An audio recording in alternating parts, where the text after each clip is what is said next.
বলে যে আমার বেলা আরেকজনের সাথে সম্পর্ক আছে বা ছিল, এটা বলে বলে আমার সাথে যাইবা, টাকা দিব, 2000 টাকা দিব, 1000 টাকা দিব, এরকম অনেক কথাই বলে। কিছু আছে গরিবের ভিতরে, কিছু আছে বড় লোকের ভিতরে, কিছু আছে ইয়াং ছেলের ভিতরে, কলেজের ভিতরে। যারা এতক্ষণ আমার ভিডিওটা দেখতেছেন তারা পারলে আমার কিছু সাহায্য সহযোগিতা করেন, বা আমার বাচ্চাটার একটা ভবিষ্যৎ আছে, আমার তো ভবিষ্যতে নাই, কারো দ্বারা হাত না পাততে হয় এরকম, মানে একটা দোকান দিতে চাই, কিছু কাজ করতে চাই, যে খারাপ কাজ বা কোনো কিছু যেন না করতে হয়, এরকম একটা কিছু সাহায্য করেন, অল্প কিছু হলেও সাহায্য করেন আমারে, যে আমার বাচ্চার একটা ভবিষ্যৎ করতে পারি। আসসালামু আলাইকুম দর্শক, ঢাকা বেজের স্টুডিওতে সবাইকে জানাচ্ছি আন্তরিক শুভেচ্ছা ও শুভকামনা। আজ আমরা আমাদের স্টুডিওতে এমন একজন যোদ্ধাকে নিয়ে আসছি। যোদ্ধা তো অনেক প্রকার, সে যোদ্ধার নাম হচ্ছে জীবন যুদ্ধ। জীবন যুদ্ধে হার না মানা এক অল্প বয়সী নারী, যার কিনা 18 বছর মেয়ের কোলে আরেকটি নবজাতক। আজ আমরা তার মুখ থেকে জানার চেষ্টা করব তার জীবনের গল্প। আসসালামু আলাইকুম। ওয়ালাইকুম আসসালাম। ভালো আছেন? জি। কি নাম আপনার? তানজিলা। আপনার অ্যাকচুয়ালি বয়স কত? 18। তাহলে আপনার বিয়ে হয়েছিল কবে? বিয়ে হয়েছে প্রায় 2 বছর হইতেছে। আপনার হাজবেন্ডের নাম কি? রাজন। সে কি কাজ করত? অটো চালাইতো, আগে মার্কেটে কাজ করতো। আচ্ছা, আমি একটু শুনতে চাই যে আপনার হাজবেন্ডের সাথে বা অথবা আপনার পরিবারের সাথে কিভাবে মানে ছিলেন, অথবা স্বামী সংসারে এসে এখন রাস্তায় ঘুরছেন কেন? বাবার সংসারে তো অনেক ভালোই ছিলাম, মানে বাবার সংসারে যা চাইতাম সবসময় তাই পাইতাম, কিন্তু আমার বাবা অনেক গরিব, তাই সবসময় সবকিছু দিতে পারতো না। আমার বাবা যতটুকু চেষ্টা করছে আমাদের 5 ভাই বোন রে দিবার জন্য অনেক সাধ্য করছে, কিন্তু পারে না ওরকম দিতে। বাপ মা অনেক ইয়া করছে। পরে আমার মানে এক জায়গায় একই বাসায় থাকতাম, আমার স্বামীর সাথে একই বাসায় থাকতাম ভাড়া। পরে আমারে পছন্দ করছে, পরে আমারে কয়েকবার অফার দিয়েছে, আমি মানি নাই। পরে আবার বলছে যে তুমি রাজি হও, অনেকেই করছে। পরে আমার এক বান্ধবীর বলছে, অনেকেই করে পরে আমার সাথে প্রেম করছে। পরে আমার বাপ মা না করছে, আমি আমার বাপ মার কথা শুনিনি, না শুনি না। এখন আমি না শুনি নাই দেখে আমার মা আমার অনেক মারধর করছে, বাপ মা আমার বাবাও মারধর করছে, আমার ভাই বোন অনেক কথা বলছে, তারপর আমি শুনিনি। পরে আমার একদিন আমার বাসুরি আমার বলছে যে তুমি তানজিলা একটু থাইকো। আসছিলাম, পরে আমারে বলছে যে এরকম এরকম কি করবা, বিয়ে করে ফেলো। পরে অনেক ইয়া করে রিকোয়েস্ট করে পর বিয়ে দিছে। বিয়ে দেওয়ার পরে কয়েক মাস ভালোই গেল, পরে আমারে গালাগালি করে, মারধর করে, তাও আমি কিছু বলি না। এখন বাপ মা তো আর বিয়ে দেয়নি যে কিছু করতে পারবে। পরে বাপ মা আমার অনেক অনেক ইয়া করছে। পরে আমার বলছে ডিভোর্স দিতে, পরে দেয়নি। পরে আমার মা বলতেছে যে তো এখন কি করবি এত কষ্টে থাইকা। পরে আমি বলছি দেখো একদিন ভালো হইবো, এখন 2 বছর হইতাছে তাও ভালো হয় না।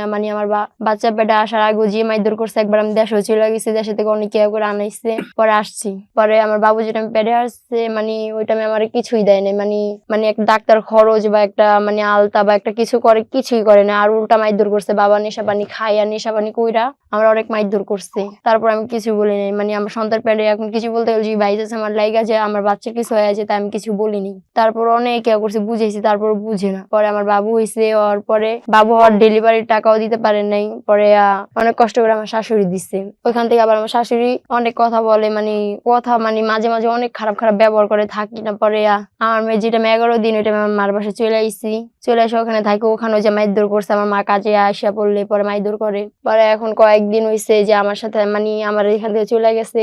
আমার বাচ্চারও কিছু দেয় না, আমার বাচ্চার কোনো দেখাশোনা করে না, বাচ্চার কোনো খরচ পাতি দেয় না, আমার কোনো খরচ দেয় না, আমার তো দেয় না। ওর মেয়ে তো ওইটা, তা ওর মেয়ের কোনো খরচ পাতি দেয় না। ওরে বলে যে এটা ওর সন্তান না, এটা বলে আমার অনেক মারধর করে। কেন বলে যে এটা ওর সন্তান না? বলে যে আমার বেলা আরেকজনের সাথে সম্পর্ক আছে বা ছিল, এটা বলে। কিন্তু আমি তো কার সাথে সম্পর্ক করিনি ওরে ছাড়া, ও তো এটা বুঝে না।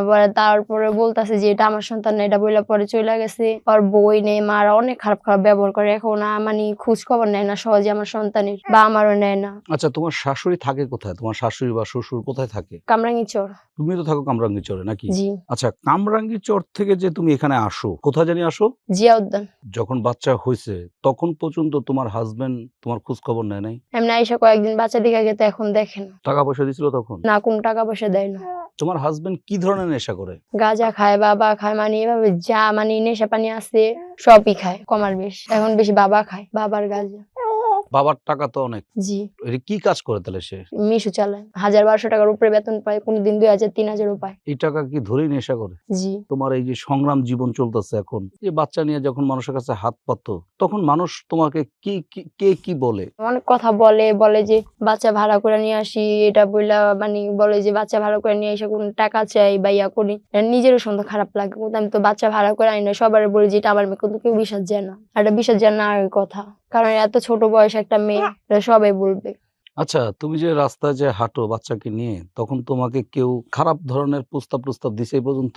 দিছে, বলে আমার সাথে যাইবা, টাকা দিব, ২,০০০ টাকা দিব, ১,০০০ টাকা দিব, এরকম অনেক কথাই বলে। মানে এই কোন টাইপের লোকজনগুলো এই কথা বলে? কিছু আছে গরিবের ভিতরে, কিছু আছে বড় লোকের ভিতরে, কিছু আছে মানে এমনি ইয়াং ছেলের ভিতরে, কলেজের ভিতরে। মানে ইয়াং ছেলে বলতে কলেজের ছেলে বলে জি, জি। কিভাবে অফার দিছে? তুমি যেটা ঘটনা আছে সেটা সুন্দর করে বলো আর কি। মানে আমি কাজ করতে মানে ভিক্ষা চাই না, পরে অনেকজন বলছে যে এই কাজ করে কয় টাকা পাইবা, যে আমাদের সাথে চলো, তোমার ২,০০০ টাকা ১,০০০ টাকা দিব। একদিন বলছে একটা কলেজের ছেলে, পর আরেকদিন একটা মানে বড় লোকের মতনই গাড়ি থেকে নেমে আসছে, হেরে দে ওরকম বড় লোকের মতনই লাগে, উনি বলছে। আবার এভাবে তো রাস্তার রিস্কাওয়ালারা ইয়ারা অনেক অফার তো দেয়। রিস্কাওয়ালা কি ধরনের অফার দেয় তোমাকে? বিয়ে করার অফার দেয় নাকি আবার? বলে খারাপ অফারই দেয়, কয় কি ১০০ টাকা দিব, ২০০ টাকা দিব, আয় আমার সাথে একটু ঘুরে আসবি বা একটু পার্কে যাবি, ঘুরে মুড়ে আসবি, এ কথা বলে।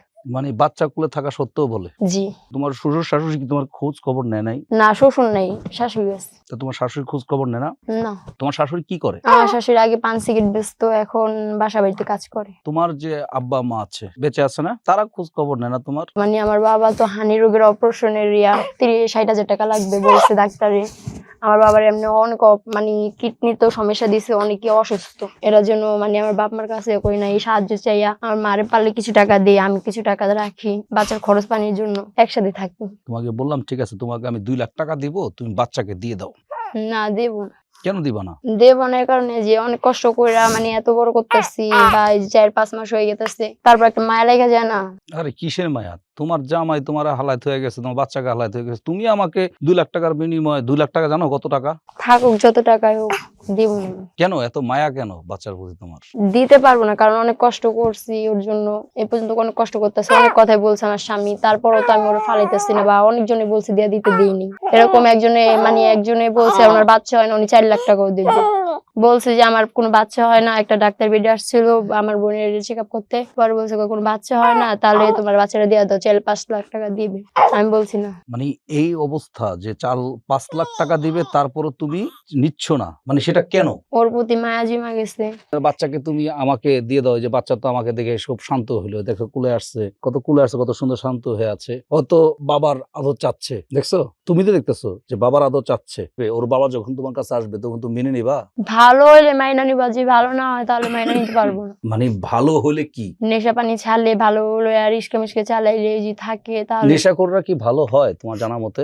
অনেক দেখছি, বা বিয়ের পরে ভালো হয়ে যায়, বাচ্চা হওয়ার পরে ভালো হয়ে যায়, সবাই তো আর এক না। এখন যদি তোমার হাজবেন্ডই যদি আসে, তোমার লাগে ভালো ব্যবহার করলো, সবকিছু করলো, তোমার সংসারে খরচা টরচা দিল, এখন যদি মনে করো তোমার 2-3 মাস খুব ভালো থাকলা, যদি এই ফাঁকে দেওয়া মনে করো যদি কুনিয়ত থাকলো, বাচ্চাকে নিয়ে যে অন্য জায়গায় বেচা দিল, তখন তুমি কি করবা? তখন কি করবো, যত কষ্ট করবো তো খুঁজে বার করতে হইব। তুমি তো পাবা না, ওদের বিক্রি করে ফেলছে, তখন তুমি কি করতে চাও? তখন ওর নামে মামলা দিব। তুমি যে কষ্ট করতেছো, মানুষের কাছে চাচ্ছ, তোমার কাছে কি ভাল লাগে নাকি? খারাপ লাগে। মানে এটা ভাবলে তখন তুমি কি করো? ভাবি যে আমার জীবনে কি হয়েছে, একটা বড় একটা অ্যাক্সিডেন্টের মতো, বা বাচ্চারা 2 দিন পর বড় লিখে আমার মতো হবে বা না, একটা কাজও তো করতে পারি ওরে নিয়ে, কাজ করতে পারলে কাজই করতাম, কোনো কাজ করতেও পারি না, কিছু তো করতে পারি না। এই নেশাখোর তাহলে কি কারণে তাহলে বেছে নেওয়া হয়েছিল জীবনে?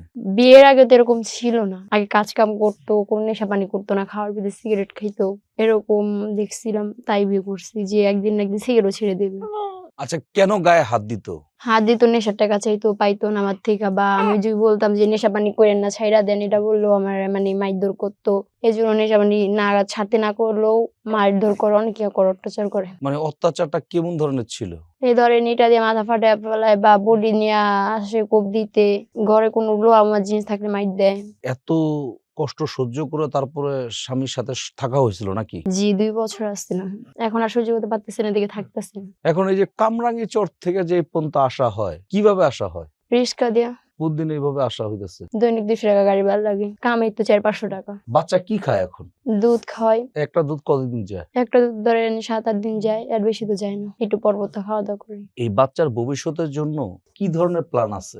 ভবিষ্যতের জন্য বা যদি আমার কাছে থেকে কিছু থাকা মানে টাকা থাকে তাহলে একটা দোকান দিব, বা বাচ্চার মাদ্রাসায় পড়ালেখা করাবো, 5 ওয়াক্ত নামাজ পড়াবো, বা কোরআন শরীফ শিখবে, ওরকম বা কেউ মানে আমার মেয়ের না দেখতে পারে পর্দাশীল বানাবো। আর কি স্বপ্ন আছে বাচ্চাকে? কি মানে কি পদে দেখতে চাও? তোমার মতন দেখতে চাও নাকি দেখা গেছে? যে সবাই ওর নাম জানুক বা দেশের ভিতরে একটা ইয়া হোক, ওরকম একটা দেখতে চাই। আচ্ছা, এখন দর্শকের উদ্দেশ্যে কিছু বলো, তোমার ভবিষ্যৎ সম্বন্ধে কিছু বলো, যে যেন তারা বুঝে যে আসলে তুমি কষ্টের মধ্যে আছো। আমি কি বলবো, উপরে আল্লাহ নিচে মাটি। এখন আমার তো আর কেউ নাই বা দেখার মতো, বা আমার কেউ সাহায্য করবে এরকম তো কেউ নাই। এখন যে ওনারা চায় তাহলে কিছু সাহায্য করতে পারে, তাহলে আমার মেয়ের একটু ভবিষ্যৎটা ভালো করতে পারবো। কয় টাকা হলে তুমি ব্যবসা বাণিজ্য করতে পারবা বলো তো? পান সিগারেট দোকান দিতেও তো সিগারেট মিগুড়াতে ধরেন 20-25 হাজার টাকা তো লাগে। সব ধরনের সিগারেট উড়াইতে বা চা সিগারেট কেটনি কিনতে তো টাকা লাগে। তা ওরকম টাকা হইলে ভালো হয়, একটা দোকান দিতে পারবো তাহলে। তোমার মতন অনেকেই আছে এরকম ইয়ং বয়সের, তারা দেখি তো অনেক সময় বাজে কাজগুলো করে। বাচ্চা আছে তারপরও বাজে কাজগুলো করে। ও তুমি কি সম্পৃক্ত আছো কিনা? না, আমি ওইসব কাজের ভিতরে নেই। সেটা তো বাচ্চা তোমার কাছে আছে, বাচ্চাকে নিয়ে ঘুরতেছো, বাচ্চার তো ডাইপারও কিনা লাগে তাই তো? বাচ্চা ডাইপার পরানো আছে না? কালকে কামাই করতে পারি না দেখা চলে গেছে আইসা। আজকেও কাম কাজ নাই, আজকে ওই যে আপনার এখানে আসছি, আজকেও কোনো কাম কাজ নাই, 1 টাকা কামাইতে পারিনি। তাহলে আজকে কিভাবে চলবা?